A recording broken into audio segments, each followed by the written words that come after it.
What do you do when you're dealing with someone who has demonstrated that they cannot be responsible with the access that they have to you?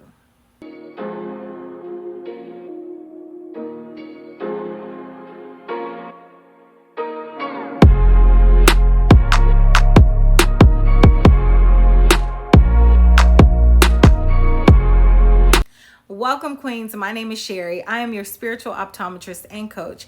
And today we're going to be talking about how emotional intelligence will not only help us set a boundary, it will help us hold a boundary. God created relationships, but He designed them to be loving, respectful, and free.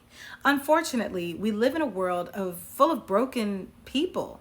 And many of us has really never experienced this love, this respect, and this freedom that He desires for us to have. So we stay in toxic relationships because they're familiar. We even complain about these toxic relationships and we don't do anything about it.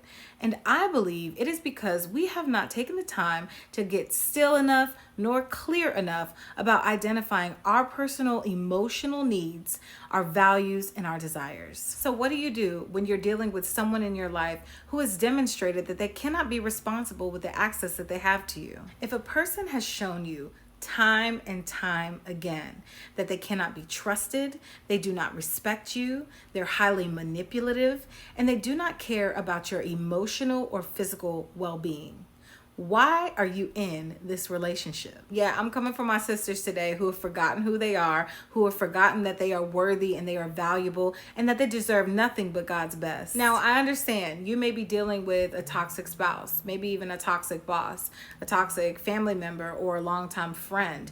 But this person has shown you over and over again that they don't really value the relationship the way you value the relationship. There has to come a time when you make a necessary shift from being a reactive human being, meaning that you are reacting to all that they say and do, you are complaining about your situation, to being a proactive human being, where you are emotionally stable enough to know that it's time to set a boundary. When we set good boundaries, it means that we are good stewards of our soul and the gifts that God has given us. God created boundaries, and we see this in Genesis when He separated the darkness from the light. He even personally demonstrated how to set boundaries with people, places, and things. One example is with them Pharisees. They were clean on the outside, but dirty on the inside. They were always going against His teachings. They did not believe in heart transformation. They were always influencing people in ways that would lead them astray.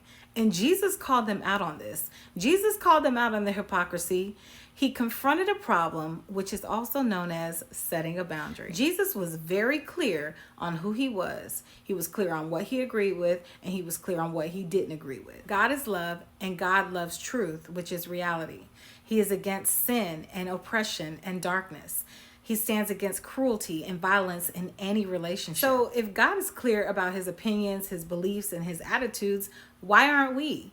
People who are not clear on these things, they are easily manipulated, easily controlled, easily taken advantage of. Now, what do you do when you have set the boundary, but holding the boundary is a little bit shaky? I would suggest that maybe you haven't done the extra steps or the action steps that are necessary to hold that thing. See, many times our memories, our feelings, and our emotions keep us bonded to an individual. You may have physically detached, but you haven't mentally, emotionally, and spiritually detached from that person. And this can cause cognitive dissonance, which makes it really uncomfortable and difficult to move forward. See, holding a boundary means that we're removing tangible memories.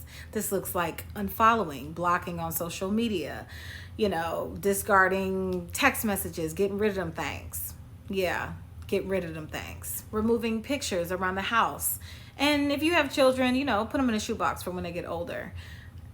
I have a story about that.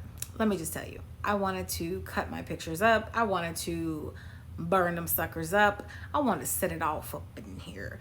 But the good Lord kept me. This means you're removing shoes and shirts, watches, matching outfits, purses, anything that's gonna set you back. There was a time where I had some shoes and some earrings and I wanted to keep them. but I knew I couldn't keep them. But see, and it was very difficult because it was like, I don't think I could get this anywhere else on my own. These things were from out of the country. I was like, man, this is nice. But I had to let it go. Why? Because there was an attachment, y'all. There was an attachment. And see, these tangible memories kept me bound. They kept me tied up in the spirit, and I wasn't having that. So we have to get rid of those tangible memories that are keeping us attached. Now, another way to hold this boundary is in what I call active thought redirection. Now, let's be real. For those coming out of toxic relationships, it's natural to process it. It's natural to think about these things, but we have to be intentional about the time that we are spending thinking about the relationship. We should not let our days and our nights be consumed by the ruminating of thoughts of a relationship that nearly took us out. We want to keep our thoughts on what is true, what is honorable, what is right, what is holy, what is pure, what is lovely. We want to think about things that are excellent and worthy of praise. Now, many times when we set boundaries with toxic or narcissistic individuals, you're going to get some pushback.